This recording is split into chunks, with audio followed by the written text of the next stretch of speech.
అందరికీ నమస్కారం. గత కొద్ది రోజులుగా 108 అంబులెన్స్ల నిర్వహణలో జరిగినటువంటి కుంభకోణం గురించి మనం అనేక వాస్తవాలు తెలుసుకుంటూ ఉన్నాం.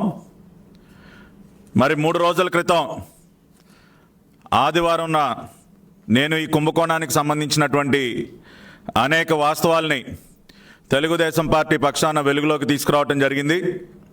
ఏ విధంగా విజయసాయిరెడ్డి సొంత వియ్యంకుడైనటువంటి రాంప్రసాద్ రెడ్డి గారికి చెందినటువంటి అరబిందో ఫౌండేషన్కి ఒక కాంట్రాక్టు అమలులో ఉండగానే ఆ కాంట్రాక్ట్ని ఇల్లీగల్గా రద్దు చేసి అరబిందో ఫౌండేషన్కి అధిక ధరలు చెల్లిస్తూ దాదాపు ఒక్క 108లోనే 307 కోట్ల రూపాయలు అధిక ధరలు చెల్లించే విధంగా ఏ విధంగా ఒక కుంభకోణానికి పాల్పడ్డారో జీవో నెంబర్లతో సహా డాక్యుమెంట్లతో సహా అన్నీ కూడా మీ ముందు ఉంచడం జరిగింది.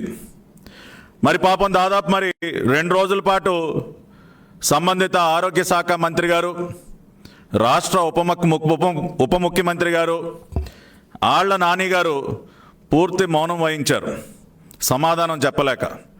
అదేవిధంగా ప్రతిరోజు ట్వీట్ల మీద ట్వీట్లు పెట్టేటటువంటి మన ట్విట్టర్ రెడ్డి గారు, విజయసాయి రెడ్డి గారు ఒక్క ట్వీట్ కూడా పెట్టలేదు. ఎందుకో సమాధానం చెప్పలేక ఆయన కూడా ముఖం చాటేశాడు. అదేవిధంగా రాష్ట్ర ప్రభుత్వం తరపు నుంచి అసలు చిన్న విషయం ఉన్నా కూడా మీడియా ముందుకు వచ్చి రంకిలేసేటటువంటి అంబటి రాంబాబు గారు ఎందుకు మౌనంగా కూర్చున్నారో నాకు అర్థం కాలేదు. అదేవిధంగా సమాచార శాఖ మంత్రి గారు పేర్ని నాని గారు ప్రతిదానికి కూడా ప్రభుత్వాన్ని భుజానికి ఎత్తుకుని చాలా గొప్పగా డిఫెండ్ చేస్తున్నానన్న ఫీలింగ్లో ఉంటారు. ఆయన గారు మాట్లాడలేదు, ఎవరు మాట్లాడలేదు, ఒక అధికారి మాట్లాడలేదు. జవహర్ రెడ్డి గారు సంబంధిత శాఖ ప్రిన్సిపల్ సెక్రటరీ గారు పదే ఆయన కూడా మీడియా ముందుకు వచ్చి మాట్లాడేటటువంటి జవహర్ రెడ్డి గారు కూడా మౌనంగా ఉండిపోయారు. ప్రజలందరూ ఈ మౌనాన్ని గమనించి నిజమే కదా బయట పెట్టినటువంటి వాస్తవాలకి సమాధానం చెప్పుకోలేక నేను చెప్పినటువంటి ఈ జాబితాలో ఉన్నటువంటి పెద్ద మనుషులందరూ కూడా ముఖం చాటేశారని ప్రజలందరూ కూడా అర్థం చేసుకున్నారు, నిజాన్ని తెలుసుకున్నారు. సరే, నిన్న ఈ పెద్ద మనుషులు ఎవరో మీడియా ముందుకు వచ్చే సాహసం చేయలేక మీడియా అడిగే ప్రశ్నలకి జవాబులు మన దగ్గర లేవని తెలిసి నిన్న రాత్రి ఒక నోట్ విడుదల చేశారండి, ఒక press note. Clarifications on procurement of 108 and 104 vehicles and service provider అని చెప్పి ఒక నోట్, ఒక కాగితం అయితే పంపించారు. ఎందుకంటే కాగితాలు పంపించేస్తే మళ్ళీ తిరిగి సమాధానాలు ప్రశ్నలు అడగడానికి వీళ్ళు అందుబాటులో ఉండరు కదా, ఆ ఇబ్బంది ఉండదు కదా పాపం వాళ్ళకి. అదే మీడియా సమావేశం పెడితే ఇబ్బంది, కానీ కాగితాలు పంపించడం ఉందని పంపిస్తారు. కానీ ఈ కాగితాన్ని నేను కూడా క్షుణ్ణంగా పరిశీలించడం జరిగింది. ఇంకా కూడా వీళ్ళు ఏవైతే అంశాలు ప్రస్తావించారో వాటి మీద కూడా ధైర్యంగా ప్రజల ముందుకు వచ్చి సమాధానం చెప్పాలి అని చెప్పి ఈరోజు రావటం జరిగింది. ఎందుకంటే వైసీపీ నాయకులకి, వైసీపీ మంత్రులకి ఉన్నటువంటి ఇబ్బందులు మాకు లేవు. ఎందుకంటే మేము వాస్తవాల్ని, నిజాల్ని మాట్లాడేటటువంటి వ్యక్తులం కాబట్టి ధైర్యంగా పదే మీడియా ముందుకు వస్తాం, ప్రజలతో మాట్లాడతాం, ప్రజల ముందు నిజాలను ఉంచుతాం. వాళ్ళలాగా అబద్ధాలు చెప్పుకొని అసత్య ప్రచారాలు చేసుకుని తిరిగేటటువంటి మనుషులం మేం కాదు. అటువంటి పార్టీ తెలుగుదేశం పార్టీ కాదు. కాబట్టే వాళ్ళలాగా ముఖం చాటేయకుండా మీరు ఈ నోటు విడుదల చేసినటువంటి కొన్ని గంటల్లోనే మీ ముందుకు వచ్చాను. మళ్ళీ దీనిలో ఉన్నటువంటి అసత్యాల్ని, అవాస్తవాల్ని ఇంకా కూడా లోతుగా ఇవాళ ఇంకా కొన్ని విషయాలు కూడా బయటపడ్డాయి. వాటన్నిటినీ కూడా ఈ రోజున ప్రజల ముందు ఉంచడానికి మీ ముందుకు రావటం జరిగింది. దీనిలో పాయింట్ వైజ్గా పరిశీలిస్తే ముందుగా వీళ్ళు ఒక ఎక్స్పర్ట్ కమిటీని నియమించారంట. అధికారంలోకి రాగానే ఒక ఎక్స్పర్ట్ కమిటీని 108 నిర్వహణకు సంబంధించి అధ్యయనం చేయడానికి ఒక ఎక్స్పర్ట్ కమిటీ నిర్వహించి అది ఒక నివేదిక ఇచ్చిందంట ఆ కమిటీ. దానిలో రిపోర్ట్ ఫైండింగ్స్ వీళ్ళు ఏం చెప్తారండి, out of 439 existing ambulances, more than 50% of the ambulances are not in good shape and are not in good condition. 50% అంబులెన్సులు కూడా తిరగట్లేదు 439 అంబులెన్సుల్లో అన్నది వీళ్ళు మాట్లాడినటువంటి మొదటి మాట. 439లో సగం అంటే సుమారుగా 215. మరి ఈ రోజున నా మొదటి ప్రశ్న ఏంటంటే, మీరు కొత్తగా 770 అంబులెన్సులు నడపాలి రాష్ట్రంలో ఉన్న ఒక ఆలోచనతో మీరు కొత్తగా అంబులెన్సులను కొనుగోలు చేసే ఒక జీవోని మీరు విడుదల చేయడం జరిగింది. ఆ జీవోలో మీరు అదనంగా కేవలం 439 అంబులెన్సులు మాత్రమే కొనుగోలు చేయడానికి మీరు ఒక జీవో విడుదల చేశారు. మరి 439, 770లో 439 మనం తీసేస్తే సుమారుగా ఇంకా 340 అంబులెన్సులు చిల్లర పాత అంబులెన్సులని ఈ రోజుకి కూడా మీరు వాడుతూ ఉన్నారు. అంటే మీరు ఏదైతే మొదటి స్టేట్మెంట్ మీరు రాశారో, అంటే 439లో సగం కూడా పనికిరాని ఉన్నాయని చెప్పి మీరు ఏదైతే చెప్పారో అది పూర్తి అవాస్తవాన్ని మీరు ఇచ్చినటువంటి ఈ కొనుగోలు సంబంధించినటువంటి జీవో ద్వారానే చాలా స్పష్టంగా అర్థమవుతోంది. ఎందుకంటే గత ప్రభుత్వ హయాంలో ఉన్నటువంటి దాదాపు 341 అంబులెన్సుల్ని ఈ రోజుకి కూడా మీరు ఉపయోగించడానికి మీరు సిద్ధపడ్డారంటే అవన్నీ కూడా బ్రహ్మాండమైనటువంటి కండిషన్లు ఉన్నాయి కాబట్టే మీరు ఇంకా కూడా వాటిని ఉపయోగిస్తున్నారన్నది చాలా స్పష్టంగా అర్థమవుతా ఉంది. కాబట్టి మీ మొదటి స్టేట్మెంటే అది కాంట్రడిక్టరీ స్టేట్మెంట్ అని మనం చాలా స్పష్టంగా చెప్పొచ్చు. అదేవిధంగా గత ప్రభుత్వం ఏదో అన్నీ పనికిరానటువంటి అంబులెన్సుల్ని తిప్పింది, అసలు ఏవి కూడా సరిగ్గా తిరగలేనటువంటి కండిషన్లు ఉన్నాయని ఏదైతే ఆరోపణ చేస్తూ ఉన్నారో దానికి సమాధానంగా 8/10/2018 జీవో నెంబర్ 514 ఆ రోజున తెలుగుదేశం పార్టీ ప్రభుత్వం విడుదల చేసినటువంటి జీవో. ఈ జీవో ఏంటి అంటే 365 పాత అంబులెన్సుల్ని కండెమ్ చేస్తూ, అంటే సర్వీసుల్లో నుంచి తొలగిస్తూ వాటిని స్క్రాప్గా అమ్ముకునే విధంగా ఒక జీవోను విడుదల చేసింది 2018 అక్టోబర్లోనే. అంటే గత ప్రభుత్వమే పాత అంబులెన్సులన్నింటినీ తొలగించి బాగా తిరిగేటటువంటి అంబులెన్సులనే సర్వీస్లో ఉంచినటువంటి సందర్భంలో మీరు ఏ విధంగా ఇంకా కూడా పాత అంబులెన్స్లే ఉన్నాయి, మేమేదో కొత్తగా వచ్చి మేమే అసలు మొత్తం ఫ్లీట్ మొత్తాన్ని కూడా మేమే మొత్తం కొత్త వాటితో మేము నింపుతూ ఉన్నామని ఏ విధంగా అంటారు? కాబట్టి గత ప్రభుత్వం అన్ని రకాలుగా శ్రద్ధ తీసుకుంది కాబట్టే పాత అంబులెన్స్లను తొలగించింది. అదేవిధంగా 278 అంబులెన్సులు కొత్త అంబులెన్సుల్ని జీవో నెంబర్ 364 3/7/2015 జీవో నెంబర్ 364 విడుదల చేసి మేము అధికారంలోకి వచ్చినటువంటి మొదటి సంవత్సరంలోనే 278 కొత్త అంబులెన్సులను కూడా కొనుగోలు చేయడం జరిగింది. ఆ విషయాన్ని ప్రజలందరూ కూడా అర్థం చేసుకోవాలి. వైసీపీ నాయకులు అదేవిధంగా గవర్నమెంట్లో ఉన్నటువంటి అధికారులు, ఈ నోటు విడుదల చేసినటువంటి అధికారులు కూడా అర్థం చేసుకోవాలి. తెలుగుదేశం పార్టీ ప్రభుత్వం ఎప్పుడు కూడా 108 మీద పూర్తి శ్రద్ధ వహించి ఆ విధంగా కొత్త అంబులెన్సులు కొనుగోలు చేయడమే కాకుండా పాత వాటిని ఫ్లీట్ నుంచి తొలగించడం అన్నీ కూడా చేసింది. అదేవిధంగా 2016లో 275 కొత్త అంబులెన్సులు, అంటే చంద్రన్న సంచార చికిత్సా కేంద్రాల పేరుతో మొబైల్ హాస్పిటల్స్కి 275 కొత్త అంబులెన్సుల్ని కొనుగోలు చేయడం జరిగింది 2016లో. ఇవే కాకుండా మరి దేశంలోనే మొదటిసారిగా బైక్ అంబులెన్సుల్ని, అంటే గిరిజన ప్రాంతాల్లోకి అంబులెన్సులు వెళ్ళటం కష్టం కాబట్టి ఈ విధంగా ఒక ఇన్నోవేటివ్ ఐడియాతో 2 వీలర్ అంబులెన్సుల్ని ప్రారంభించింది కూడా తెలుగుదేశం పార్టీ ప్రభుత్వం 2017లో. అంటే అడవి ప్రాంతాలు, అడవులు ఉన్నటువంటి ప్రాంతాలు, గిరిజనులు ఉండేటటువంటి ప్రాంతాల్లోకి అక్కడ ఉన్నటువంటి వారికి కూడా మెరుగైన వైద్య సేవలు అందించడం కోసం ఈ విధంగా 2 వీలర్ అంబులెన్సులను కూడా మేము ప్రారంభించాం. అది కూడా గమనించాలి. అంతేకాకుండా దాదాపు 270కి పైగా తల్లి బిడ్డ ఎక్స్ప్రెస్ని ప్రారంభించింది తెలుగుదేశం పార్టీ కొత్త అంబులెన్సులు కొనుగోలు చేసి. అంటే గర్భిణీ స్త్రీలని ఆసుపత్రులకు తీసుకెళ్లడం కోసం, బిడ్డని జన్మనిచ్చిన తర్వాత మళ్ళీ వాళ్ళని క్షేమంగా ఇల్లు చేర్చే వరకు కూడా తల్లి బిడ్డ ఎక్స్ప్రెస్లను కూడా తెలుగుదేశం పార్టీ ప్రవేశపెట్టింది. అంతేకాకుండా మహాప్రస్థానం పేరుతో కొత్త వాహనాలను కొనుగోలు చేసి, అంటే ఎవరైనా మరణిస్తే ఆసుపత్రిలో మరణించిన వారిని ఇంటికి చేర్చడానికి మహాప్రస్థానం వెహికల్స్ని కొనుగోలు చేసింది తెలుగుదేశం పార్టీ. ఆ విధంగా కొత్త అంబులెన్సుల్ని దాదాపు 278 కొత్త అంబులెన్సులు, 275 సంచార చికిత్సా కేంద్రాలు, దాదాపు మరి 150కి పైగా 2 వీలర్ అంబులెన్సులు, దాదాపు 270కి పైగా తల్లి బిడ్డ ఎక్స్ప్రెస్లు, మహాప్రస్థానం వెహికల్స్, ఇవన్నీ కూడా తెలుగుదేశం పార్టీ తన ప్రభుత్వ హయాంలో ఇవన్నీ కూడా అంబులెన్స్ సర్వీసులను మెరుగుపరిచింది. అంతేకాకుండా advanced life support system ALS అంబులెన్స్లను ప్రవేశపెట్టింది చంద్రబాబు నాయుడు గారు. మొబైల్ వెంటిలేటర్ల వ్యవస్థతో ఫ్యాబ్రిలేటర్లు కూడా అమర్చి, అంటే ఎవరికైనా గుండెపోటు వస్తే షాక్ ట్రీట్మెంట్ ఇచ్చేటటువంటి వ్యవస్థను కూడా అంబులెన్సుల్లో ఏర్పాటు చేసి అడ్వాన్స్డ్ లైఫ్ సపోర్ట్ సిస్టమ్ ఉన్నటువంటి వ్యవస్థను అంబులెన్సుల్లో తీసుకొచ్చింది నారా చంద్రబాబు నాయుడు గారు. కాబట్టి ఇవన్నీ కూడా వాస్తవాలు ఈ విధంగా ఉంటే అసలు గత ప్రభుత్వం అసలు ఏమీ చర్యలు తీసుకోలేదు, మొత్తం అంబులెన్సుల వ్యవస్థ అంతా కూడా నిర్వీర్యం అయిపోయిందని ఏ విధంగా మాట్లాడతారో జగన్మోహన్ రెడ్డి గారు, మరి సంబంధిత శాఖ మంత్రి గారు సమాధానం చెప్పాలి. అంతేకాకుండా ఇక మనం రెండో విషయానికి వెళ్ళినట్లయితే, మేమేదైతే ప్రశ్న అడిగామో health and family welfare, ministry of health and family welfare నుంచి మీరు ఆరోగ్యశ్రీ ట్రస్ట్ కిందకి 108 అంబులెన్స్ సర్వీసుల్ని ఎందుకు మార్చారు అని మేము సూటిగా ప్రశ్న అడిగాం.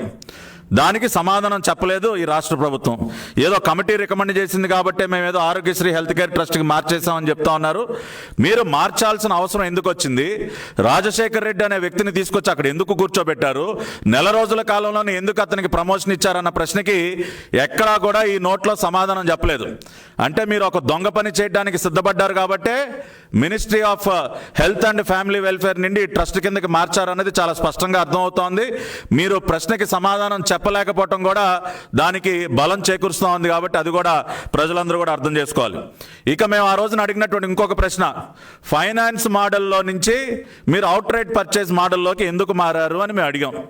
అంబులెన్సులను ముందుగా మరి జీవో నంబర్ 111 ద్వారా ఫైనాన్స్లో కొనుగోలు చేయాలని చెప్పి నిర్ణయం తీసుకున్నటువంటి మీరు నెల రోజుల కాలంలోనే అవుట్ రైట్ పర్చేజ్లోకి ఎందుకు మారారు?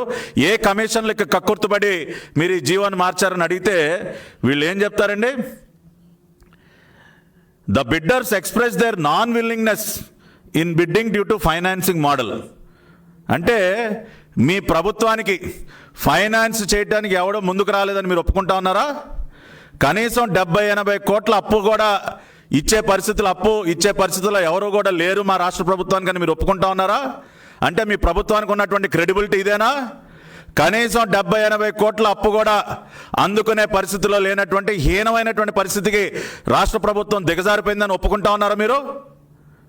ఏంటి సార్ ఈ స్టేట్మెంట్కి అర్థం ఏంటి? అంటే ఒక 80 కోట్ల రూపాయలు అప్పు కూడా పుట్టట్లేదా? అంటే ఒక సంవత్సరంలోనే మొత్తం నాకేశారు కదా. 82-83 వేల కోట్ల రూపాయలు అప్పులు చేసి రాష్ట్ర ప్రభుత్వాన్ని దివాళా తీయించారు. కాబట్టి ఇవాళ మీకు కనీసం ఒక 70-80 కోట్లు కూడా అప్పు పుట్టే పరిస్థితిలో లేదని మీరు ఒప్పుకుంటా ఉన్నారా?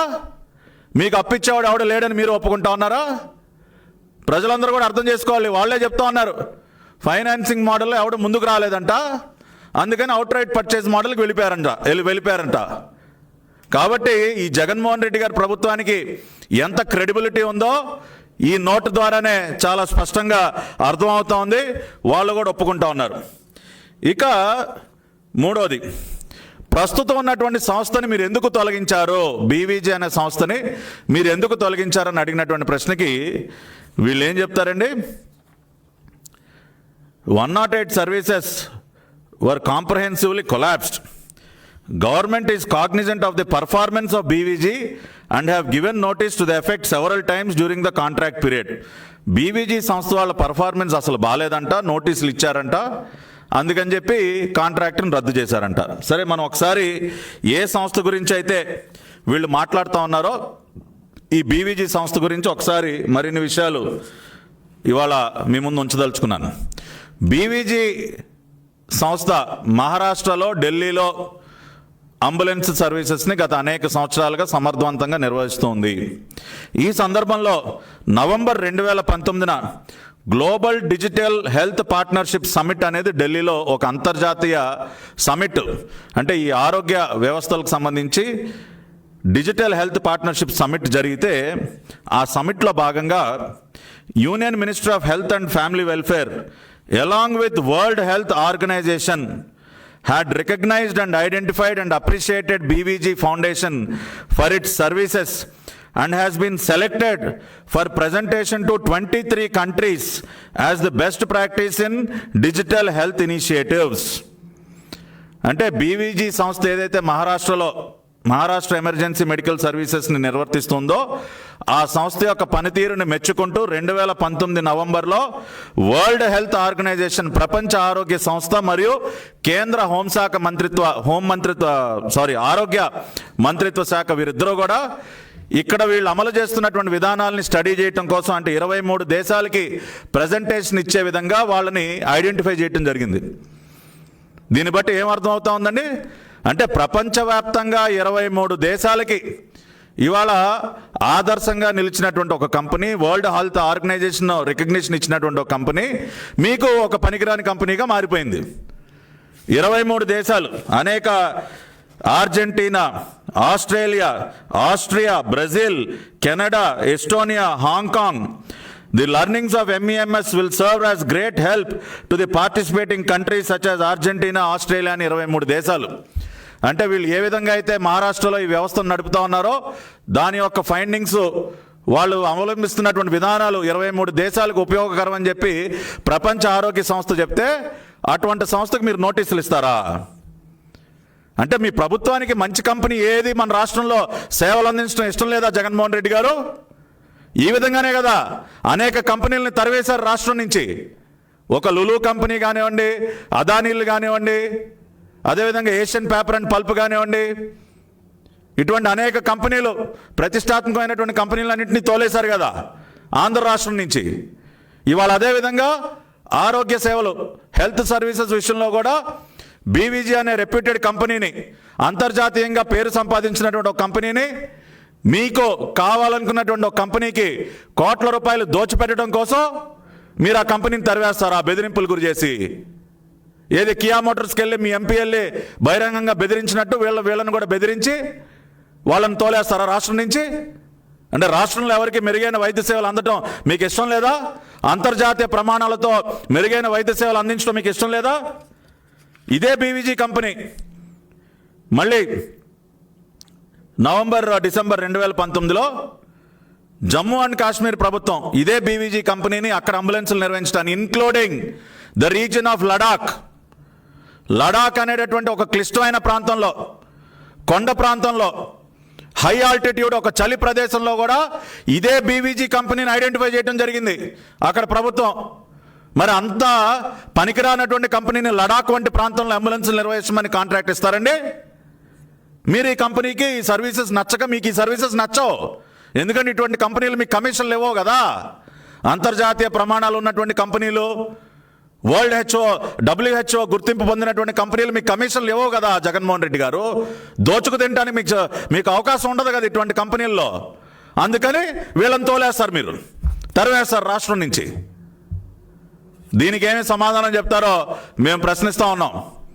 ఈ నోట్లు చిత్తు కాగితాలు పంపించడం కాదు, మీడియా ముందుకు రండి. మీడియా ముందుకు వచ్చి మేము ధైర్యంగా ఏ విధంగా మాట్లాడుతూ ఉన్నామో, జవహర్ రెడ్డి గారు వచ్చి మాట్లాడతారా, ఆళ్ల నాని గారు వచ్చి మాట్లాడతారో మాట్లాడండి. మీడియా ముందుకు వచ్చి సమాధానం చెప్పండి. అదేవిధంగా ఇంకా వీళ్ళు ఏమంటా ఉన్నారండి, జీతాలు సరిగ్గా ఇవ్వలేదంట. గత ప్రభుత్వంలో అసలు తీవ్రమైనటువంటి అన్యాయం జరిగిందంట. జీతాలు కూడా సరిగ్గా మరి ఆ రోజున ఇవ్వలేదని చెప్పి వీళ్ళు మాట్లాడుతూ ఉన్నారు. నేను ఈ రోజున జీవో నంబర్ 49ని మీ ముందు పెడతా ఉన్నాను, డేటెడ్ 4/5/2018.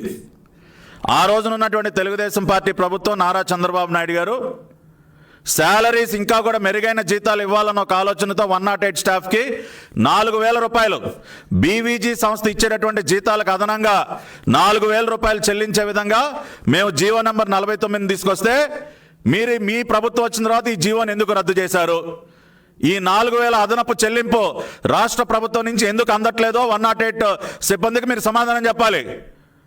ఆ రోజున 108 సిబ్బంది యొక్క కష్టాలు తెలుసుకుని మేము జీవో నెంబర్ 49ని విడుదల చేసి 4,000 రూపాయలు అదనంగా చెల్లిస్తే, మీరు ఈ రోజున ఈ జీవోని ఎందుకు ఆపారు? జీతాలు ప్రభుత్వం నుంచి వాళ్ళకి జీతాలు రాకుండా ఎందుకు ఆపారో కూడా ఈ ప్రభుత్వం సమాధానం చెప్పాలి.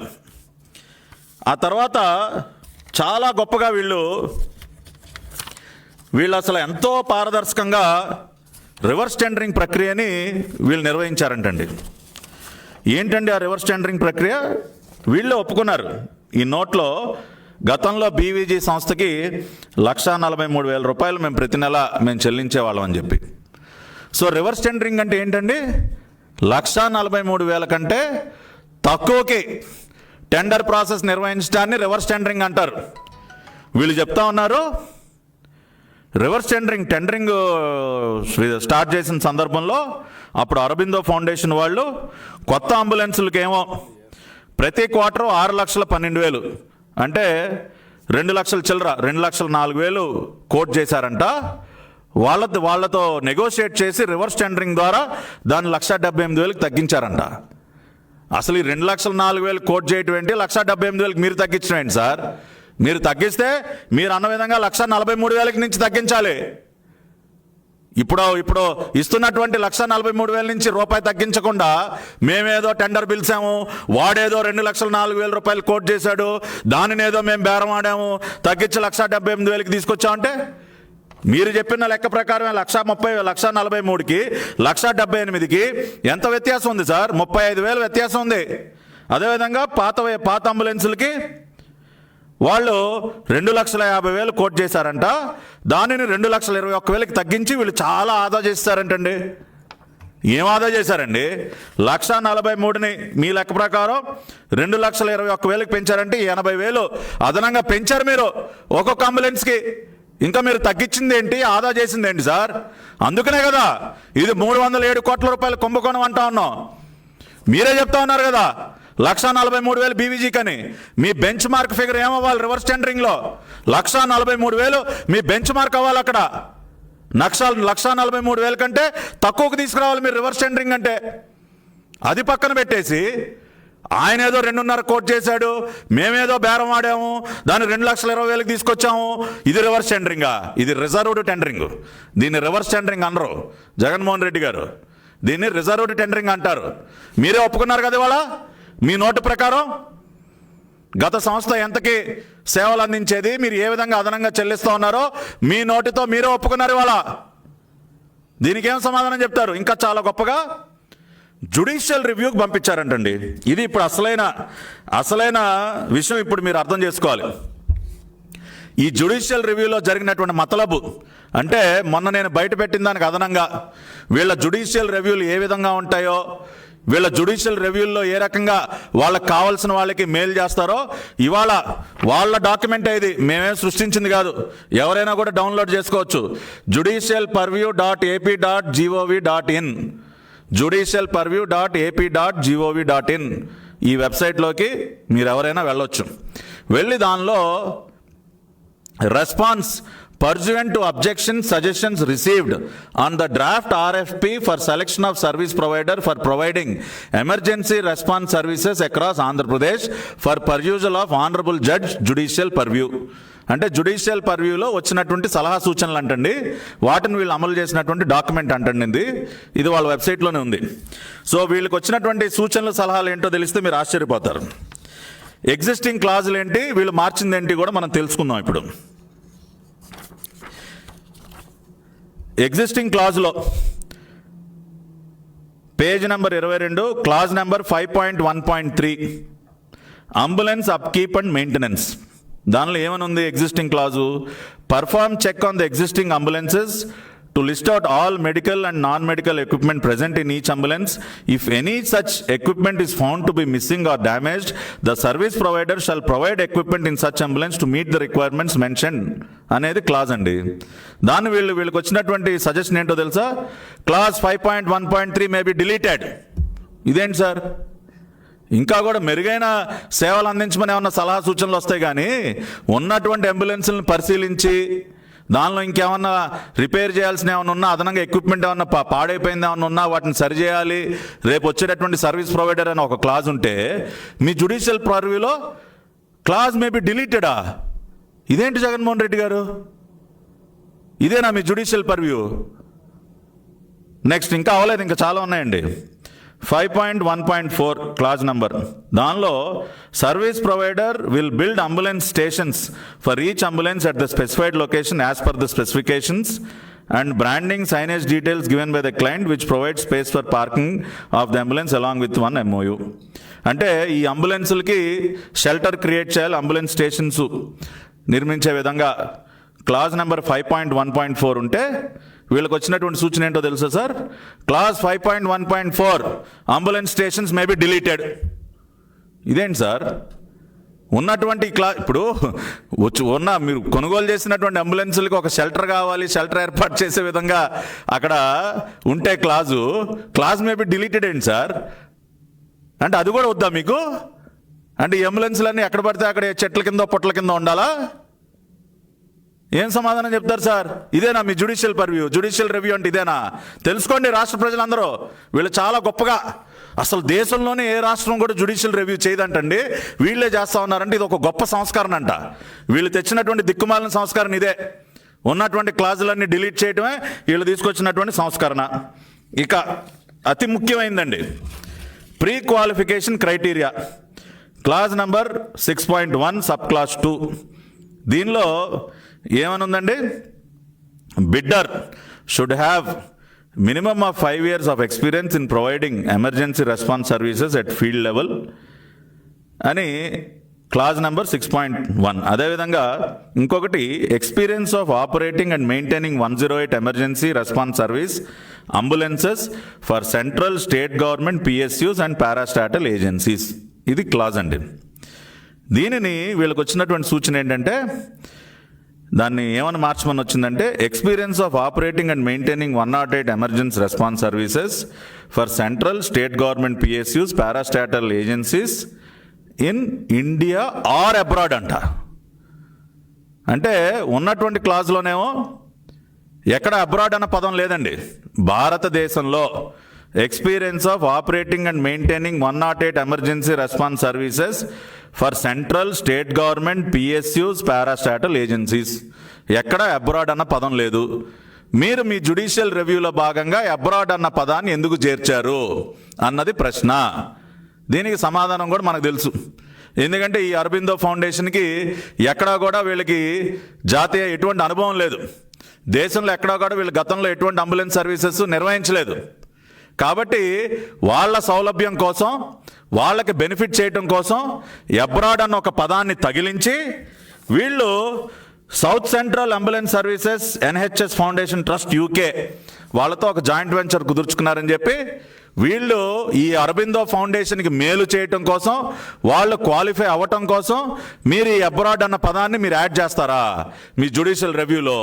అంటే దేశంలో వీళ్ళకి ఎక్కడా కూడా ఏ రాష్ట్రంలో అంబులెన్సెస్ నిర్వహించినటువంటి అనుభవం లేదు కాబట్టి, వీళ్ళు క్వాలిఫై అవ్వలేరు కాబట్టి వీళ్ళు అబ్రాడ్ అన్న పదం కనుక యాడ్ చేస్తే మనం ఇతర దేశాల్లో ఉన్నటువంటి వారితో జాయింట్ వెంచర్ పెట్టుకుంటే క్వాలిఫై అయిపోవచ్చు కదండి. ఆ విధంగా మీరు మార్పులు చేస్తారా? దీన్ని బట్టి క్లియర్గా అర్థం కావట్లేదా రాష్ట్ర ప్రజలకి? ఒక సంస్థకి మేలు చేయటం కోసం అరబిందో ఫౌండేషన్కి ఏదో ఒక విధంగా ఈ అంబులెన్స్ సర్వీసుల్ని కట్టబెట్టడం కోసం, ఒక అనుభవం లేనటువంటి అరబిందో ఫౌండేషన్కి ఈ అంబులెన్స్ సర్వీసులను కట్టబెట్టి 307 కోట్ల రూపాయలు దోచిపెట్టడం కోసం జ్యుడిషియల్ రివ్యూ పేరుతో వీళ్ళు ఈ విధమైనటువంటి క్లాజుల్లో మార్పులు చేసి ఇవాళ రెడ్ హ్యాండెడ్గా దొరికిపోయింది ఇవాళ జగన్మోహన్ రెడ్డి గారి ప్రభుత్వం. దీనికి ఏమి సమాధానం చెప్తారు మీరు? ఎందుకు యాడ్ చేశారు అబ్రాడ్ అన్న పదాన్ని మీ జ్యుడిషియల్ రివ్యూలో? అరబిందో ఫౌండేషన్కి మేలు చేయడం కోసం కాదా? ఇన్ని తప్పుడు పనులు చేస్తూ మీరు మా గురించి మాట్లాడతారా? తెలుగుదేశం పార్టీ గురించి, తెలుగుదేశం పార్టీ హయాంలో అది జరగలేదు ఇది జరగలేదు అని మీరు మాట్లాడతారా? పూర్తిగా ఇది ఒక కుంభకోణం అనటానికి కావలసినన్ని సాక్ష్యాధారాలు మీ ముందు పెడతా ఉన్నాను ఈ రోజున. ఏ విధంగా క్లాజుల్ని డిలీట్ చేసేశారో, ఏ విధంగా అరబిందోకి మెయిల్ చేయడం కోసం మార్పులు చేశారో, ఇవన్నీ వాళ్ళ డాక్యుమెంట్ ఆధారంగానే చెప్తా ఉన్నాను నేను. This is not any document which is prepared in TDP office. ఇది గవర్నమెంట్ వెబ్సైట్లో ఉంది డాక్యుమెంట్. రండి ఇప్పుడు వచ్చి సమాధానం చెప్పండి మీడియా ముందుకు వచ్చి. మళ్ళీ ఎన్ని రోజులు దాక్కుంటారో చూస్తాను నేను. అదేవిధంగా క్లాజ్ నంబర్ 6.2 దీనిలో ఎగ్జిస్టింగ్ క్రైటీరియా ఏముందండి? Minimum ambulance numbers that the service provider should have maintained for any central state government PSU parastatal agency in each project should be 50. అంటే వీళ్ళు ఒకవేళ కేంద్ర ప్రభుత్వ సంస్థలు కానీ పిఎస్యూస్ కానీ ఏదైనా ఏజెన్సీ ద్వారా కానీ మినిమం 50 అంబులెన్సులు కనీసంగా నిర్వహించి ఉండాలని క్లాజ్ ఉంటే దానిని 20కి తగ్గించేశారు. అసలు ఈ తగ్గింపులేంటి, ఈ కోతలేంటి, ఈ డిలీషన్స్ ఏంటి, ఎందుకు మీరు ఇప్పుడు ఇవన్నీ కూడా ఎందుకు సార్? ఈ నాటకం దేనికి సార్? డైరెక్ట్గా ఇచ్చేయచ్చు, ఎందుకు ఇన్ని తప్పుడు పనులు చేయటం? కనీసం సిగ్గుండాలి కదా మీకు. జ్యుడిషియల్ రివ్యూ పేరు చెప్పి ఇన్ని తప్పుడు పనులు చేస్తారా మీరు? ఒక కంపెనీకి దోచిపెట్టడం కోసం మీరే మళ్ళీ దీని గురించి మాట్లాడతారు. ఇది ఒక గొప్ప జ్యుడిషియల్ రివ్యూ, దీన్ని చూసి మిగతా రాష్ట్రాలు నేర్చుకోవాలి. ఇంకేం మార్చారండి? దీనికి మళ్ళీ వెయిటేజ్ మార్కుల్లోనంటండి అత్యధిక వెయిటేజ్ మార్కులు దేనికి ఇస్తామండి మనం? గత సర్వీస్ లేదంటే గత అనుభవం బట్టి కానివ్వండి, 108 సర్వీసుల నిర్వహణకు సంబంధించి కానివ్వండి, వాళ్ళ ఎఫిషియన్సీ, వాళ్ళ నెంబర్ ఆఫ్ అంబులెన్సెస్, వీటన్నిటికీ ఎక్కువ వెయిటేజ్ మార్కులు ఇస్తాం. వీళ్ళు దేనికి ఎక్కువ వెయిటేజ్ మార్కులు ఇచ్చారో తెలుసా అండి? ప్రజెంటేషన్ గంట. వీళ్ళు అంటే ఒక పవర్ పాయింట్ ప్రజెంటేషన్ ఇస్తే దానికి అత్యధిక వెయిటేజ్ మార్కులు 40 మార్కులు అంటండి. ఏదో ఒక పవర్ పాయింట్ ప్రజెంటేషన్కి అంటే 70 మార్కులు వస్తాయి, కానీ వీళ్ళు టెక్నికల్గా క్వాలిఫై అవ్వరని చెప్పి, అరబిందోకి అటువంటి క్రైటీరియా లేదని చెప్పి మీరు ఒక ప్రజెంటేషన్కి 40 మార్కులు ఇచ్చేస్తారా? అదేవిధంగా క్లాజులో 250 నుంచి 300 numbers, bidder should have maintained following number of emergency response services. దానిలో 250 నుంచి 300 వరకు ఉన్నటువంటి నెంబర్స్కి 15 మార్కులు ఉంటే వీళ్ళు రివైజ్డ్ దానిలో 20 మార్కులు పెంచేస్తారు. అంటే ఈ వెయిటేజ్ మార్కులు పెంచడంలో కూడా మీ యొక్క కుట్ర అర్థమైపోయింది కదా. ఒక పవర్ పాయింట్ ప్రజెంటేషన్కి ఏమో 40 మార్కులు, తక్కువ నంబర్స్ ఆపరేట్ చేసే వాళ్ళకేమో దాన్నేమో 15 నుంచి 20కి పెంచేసి, ఈ విధంగా ఇన్ని రకాలుగా మీరు మీ వెబ్సైట్లో ఉంచినటువంటి జ్యుడిషియల్ రివ్యూ డాక్యుమెంట్లోనే ఇన్ని అవకతవకలు నేను ఈ రోజున ప్రత్యక్షంగా ఇవాళ ప్రజల ముందు ఉంచడం జరిగింది. వీటన్నిటికీ ఏమి సమాధానం చెప్తుందని నేను అడుగుతా ఉన్నా జగన్మోహన్ రెడ్డి గారి ప్రభుత్వం. అదేవిధంగా ఈ రోజున ఇంకా అతి ముఖ్యమైనటువంటి పాయింట్ ఏంటంటే, కరోనా సమయంలో కరోనా యొక్క ఉధృతి వ్యాప్తి ఇంత వేగంగా విస్తరిస్తూ ఉంటే మీరు కరోనాకి డెడికేటెడ్గా అంబులెన్స్ని ఎందుకు పెట్టలేదు? ఇవాళ 108 స్టాఫే చెప్తా ఉన్నారు, కరోనాకి డెడికేటెడ్గా ఒక అంబులెన్స్ కూడా లేదు. కరోనా పేషెంట్ని తీసుకెళ్లేటటువంటి అంబులెన్స్నే మామూలు రోగికి కూడా వాడుతూ ఉన్నారు. మీరు ఏ రకంగా వాడతారండి? ఎలా వాడతారండి? వైరస్ స్ప్రెడ్ అవుదా? మనం ఈ రోజున అసలు మన టచ్ పాయింట్సే లేకుండా చూసుకుంటా ఉంటే, ప్రతిసారి శానిటైజర్ డబ్బాలు పట్టుకుని గంటకు 4 సార్లు శానిటైజర్లు వాడుతూ మనం ఉంటే, మీరు కరోనా పేషెంట్కి వాడినటువంటి అంబులెన్స్ని మీరు ఇతర రోగులకి ఎలా వాడతారు? మీరు అంటే వాళ్ళ ప్రాణాలను మీరు ప్రమాదంలో పెట్టట్లేదా? అంబులెన్సుల గురించి చాలా గొప్పగా పాఠాలు చెప్తా ఉన్నారు. ఉన్నటువంటి అంబులెన్సులనేమో రంగులేసి ఆవిడ పెట్టారు, ఉపయోగించకుండా మీ రంగుల పిచ్చ కోసం మీరు కరోనా ఉన్న సమయంలో మామూలు పేషెంట్స్ జీవితాలతో ఆడుకుంటారా? మీరు కొత్త అంబులెన్సులు కొనుగోలు చేసినటువంటి అంబులెన్సులు కూడా రంగులేసి ఆడిపెట్టారు. ముహూర్తాలు కావాలా మీకు? జూలై 1 మీ ముహూర్తమా? ఈ లోపల ఎన్ని ప్రాణాలు గాల్లో కలిసిపోతాయండి? మీ రంగులు వేయటానికి, మీ ముహూర్తాల కోసం మీరు కరోనా పేషెంట్లకి డెడికేటెడ్ అంబులెన్సులు పెట్టకుండా ప్రజల ప్రాణాలతో చెలగాటం ఆడుతూ ఉన్నారు. 108 స్టాఫ్కి కనీసం ప్రొటెక్టివ్ గేర్ ఇవ్వలేదు మీరు సరిగ్గా. ఈ రోజుకి కూడా front line warriors 108 staff protective gear ఎవరు? డెడికేటెడ్ అంబులెన్సులు పెట్టరు. మీరు మాకు అంబులెన్స్ పాఠాలు చెప్తే మీరు నేర్చుకోవాలి. అదేవిధంగా ఉద్యోగస్తులు 108 అంబులెన్స్ ఉద్యోగస్తుల గురించి మాట్లాడుతున్నారండి. ఇందాక నేను చెప్పాను, 4,000 రూపాయలు ఏ విధంగా గత ప్రభుత్వం పెంచితే జీతం, ఇవాళ అది అందకుండా ఆ జీవోని ఏ విధంగా రద్దు చేశారో, ఇప్పుడు అరబిందో వాళ్ళు బలవంతంగా అండర్టేకింగ్, ఇది ఈ కాగితాలు పంచిపెడతా ఉన్నారండి స్టాఫ్కి, అండర్టేకింగ్లు తీసుకుంటా ఉన్నారు, సంతకాలు పెట్టించుకుంటా ఉన్నారు. దానిలో క్లాజులు ఎలా ఉన్నాయంటే అండి, ఏఎంఎస్లో ఉన్న ఉద్యోగాన్ని ఎటువంటి నోటీసు లేకుండా వెంటనే రద్దు చేయబడుతుందని నేను పూర్తిగా అర్థం చేసుకుని ఉన్నాను, అంగీకరిస్తూ ఉన్నాను. ఇదేంటి సార్, ఒక ఉద్యోగస్తుని తొలగించే ముందు కనీసం ఒక నోటీసు కూడా ఎవరా? ఆ మినిమం రైట్ కూడా లేదా? ఇటువంటి క్లాజులు పెట్టి బలవంతంగా ఈ రోజున 108 స్టాఫ్తో సంతకాలు పెట్టించుకుంటా ఉంది అరబిందో ఫౌండేషను. దీనికేం జవాబు చెప్తారు? ఇదేనా ఎంప్లాయీ వెల్ఫేర్ అంటే? ప్రభుత్వం ఇచ్చినటువంటి జీవోని రద్దు చేయటం, ఇట్లా బలవంతంగా అండర్టేకింగ్ల మీద సంతకాలు పెట్టించుకుని మీరు వాళ్ళ 108 స్టాఫ్ వెల్ఫేర్ గురించి మీరు మాట్లాడతారు. కాబట్టి ఈ రోజున నేను ఇంకా అనేక విషయాల్ని ఏదైతే వాళ్ళు ఒక చిత్తు కాగితాన్ని విడుదల చేశారో దానికి సంబంధించినటువంటి అనేక వాస్తవాల్ని ప్రజల ముందు ఉంచడం జరిగింది. ఏ విధంగా గత ప్రభుత్వం కొత్త అధికారంలోకి వచ్చినటువంటి మొదటి సంవత్సరంలోనే కొత్త అంబులెన్సులని కొనుగోలు చేసిందో, దాదాపు 278 అంబులెన్సులు, పాత వాటిని ఏ విధంగా కండెమ్ చేసిందో, అదేవిధంగా చంద్రన్న సంచార చికిత్సా కేంద్రాలని దాదాపు 270కి పైగా మొబైల్ హాస్పిటల్ యూనిట్స్ని ఏ విధంగా మేము కొనుగోలు చేసి ప్రవేశపెట్టామో, దేశంలో ఎక్కడా లేని విధంగా 2 వీలర్ అంబులెన్సులను ఏ విధంగా ప్రవేశపెట్టామో, అదేవిధంగా తల్లి బిడ్డ ఎక్స్ప్రెస్లు కానివ్వండి, మహాప్రస్థానం కానివ్వండి, ఈ విధంగా హెల్త్ సర్వీసెస్లో చంద్రబాబు నాయుడు గారు తీసుకొచ్చినటువంటి సంస్కరణలు ఎవరు కూడా తీసుకురాలేదు. ప్రవేశపెట్టినటువంటి మంచి పద్ధతులు ఎవరు కూడా ఇప్పటి వరకు ప్రవేశపెట్టలేదు. అదేవిధంగా మరి బీవీజీ సంస్థ గురించి వీళ్ళు ఏదైతే చెప్తా ఉన్నారో అదే సంస్థకి వరల్డ్ హెల్త్ ఆర్గనైజేషన్ ఇచ్చినటువంటి గుర్తింపు కానివ్వండి, ఢిల్లీలో జరిగినటువంటి అంతర్జాతీయ సంస్థలో దాదాపు 23 దేశాలకి మరి మహారాష్ట్రలో బీవీజీ వారు అవలంబిస్తున్నటువంటి విధానాల్ని మనం కూడా టేకప్ చేయాలని 23 దేశాలకు వాళ్ళు ఏ రకంగా రికమెండ్ చేశారో ఆ విషయాలను కూడా నేను మీ ముందు ఉంచడం జరిగింది. అదేవిధంగా ఆఖరికి జమ్మూ అండ్ కాశ్మీర్, లడాక్ ప్రాంతంలో కూడా మరి ఇదే బీవీజీ సంస్థ సేవలు అందిస్తూ ఉంటే మరి ఈ రోజున అటువంటి సంస్థ ఒక పనికిరాని సంస్థకు ఏ విధంగా జగన్మోహన్ రెడ్డి గారి ప్రభుత్వానికి మారిపోయిందో, కేవలం వీళ్ళ కమిషన్లు రావు కాబట్టి, బీవీజీ లాంటి సంస్థలుంటే వీళ్ళు డబ్బులు దోచుకుని తినలేరు కాబట్టి అటువంటి ప్రతిష్టాత్మకమైన సంస్థను ఈ రోజుకి కూడా ఢిల్లీలో కూడా సేవలు అందిస్తున్నటువంటి సంస్థని రాష్ట్రం నుంచి తోలేసి ఈ రోజున వీరు మాట్లాడుతున్నటువంటి విధానం కానివ్వండి, కనీసం 70-80 కోట్ల రూపాయల అప్పు కూడా మాకు పుట్టలేదు అని చెప్పి వాళ్లే స్వయంగా ఒప్పుకోటాన్ని కూడా ప్రజలందరూ కూడా అర్థం చేసుకోవాలి.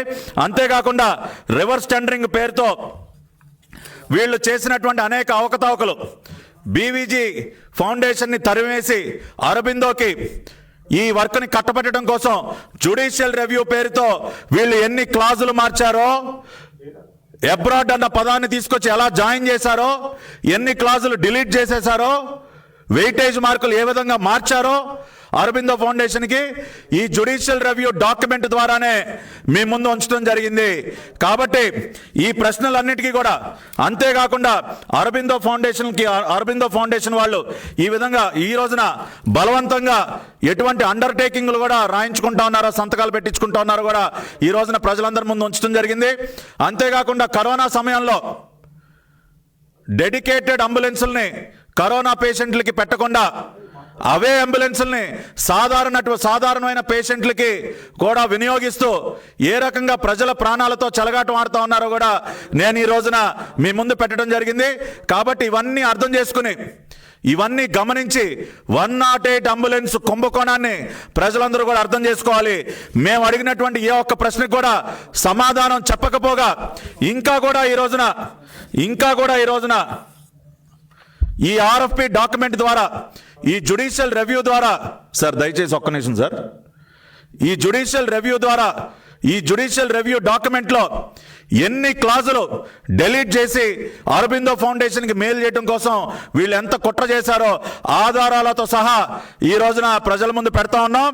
ఇప్పటికైనా రాష్ట్ర ప్రభుత్వం దొంగచాటుగా రాత్రిపూట ఇటువంటి చిత్తు కాగితాలు పంపించకుండా గౌరవ మంత్రి గారిని, ఆరోగ్య శాఖ మంత్రి గారిని మీడియా ముందుకు రావాలని మేము డిమాండ్ చేస్తూ ఉన్నాం. మేము అడిగినటువంటి ప్రశ్నలకి సమాధానం చెప్పకుండా, ముఖం చాటేయకుండా, దాక్కోకుండా ఇప్పటికైనా ధైర్యంగా రండి. చేసినటువంటి కుంభకోణాన్ని ఒప్పుకోండి. బాధ్యులైనటువంటి వ్యక్తులపైన చర్యలు తీసుకోండి. ఈ రోజున విజయసాయి రెడ్డి గారి వియంకుడైనటువంటి రాంప్రసాద్ రెడ్డికి ఈ కాంట్రాక్ట్ని కట్టబెట్టడం కోసం ఇన్ని అవకతవకలకు పాల్పడినటువంటి బాధ్యులైనటువంటి వ్యక్తులపైన కఠినమైనటువంటి చర్యలు తీసుకోవాలి. మీరు చెప్తున్నటువంటిది రివర్స్ టెండరింగ్ కానే కాదు. 1,41,000కి ఈ రోజున గతంలో కాంట్రాక్ట్ ఉందని మీరే ఒప్పుకొని ఈ రోజున ఏ విధంగా 2,21,000 రూపాయలకి మీరు ఆ కాంట్రాక్ట్ని అప్పచెప్తారో, దానిని రివర్స్ టెండరింగ్ అని ఏ విధంగా అంటారో కూడా ఈ రాష్ట్ర ప్రభుత్వం సమాధానం చెప్పాలని నేను డిమాండ్ చేస్తూ, మళ్ళీ ఇంకొక వారం రోజులు దాక్కోకుండా మీకు చిత్తశుద్ధి ఉంటే సాయంత్రమే పెట్టండి ప్రెస్ మీట్ పెట్టి సమాధానం చెప్పమని డిమాండ్ చేస్తా ఉన్నా. మళ్ళీ మొహం చాటైపోకండి. మేము మీకోసం రోజుల తరబడి ఎదురు చూడలేము. మీరు ఇచ్చినటువంటి రిజైండర్, మీరు ఇచ్చినటువంటి నోట్ ఇచ్చిన గంటల్లోనే మీ ముందుకు వచ్చాం. మళ్ళీ ఛాలెంజ్ చేస్తా ఉన్నా ఈ రోజున జగన్మోహన్ రెడ్డి గారిని, మీ ఆరోగ్య శాఖ మంత్రి గారితో మీరు సాయంత్రం 4ంటికి పెడతారా ప్రెస్ మీట్, 5ంటికి పెడతారా, మీ ఇష్టం. ఇవాళ తేలిపోవాలి ఈ విషయం. ఎవరిది నిజం ఎవరిది అబద్ధం అనేది ఈరోజు తేలిపోవాలి. ఛాలెంజ్ చేస్తూ ఉన్నా, రమ్మనండి. జవహర్ రెడ్డి గారిని వస్తారో ఎవరు వస్తారో ప్రెస్ మీట్ పెట్టమనండి. ఈ రోజుతో 108 కుంభకోణం గురించి ప్రజలకి పూర్తిగా అన్ని విషయాలు తెలియాలి. ఎవరు నిజం చెప్తున్నారు ఎవరు అబద్ధం చెప్తున్నారో ప్రజలకి వాస్తవాలు తెలియాలి. ఈ విషయం ఇవాళతో తేలిపోవాలని కూడా తెలుగుదేశం పార్టీ పక్షాన్ని డిమాండ్ చేస్తూ జగన్మోహన్ రెడ్డి గారు మరి ఆ ప్రెస్ మీట్ పిలుపు కోసం మరి మీడియా వాళ్ళందరూ వెయిట్ చేస్తూ ఉన్నారు. నేను కూడా మరి టీవీ ముందు కూర్చొని సిద్ధంగా ఉంటాను. కాబట్టి it is up to you mister Jaganmohan Reddy garu. Now I will wait for your response. Thank you very much.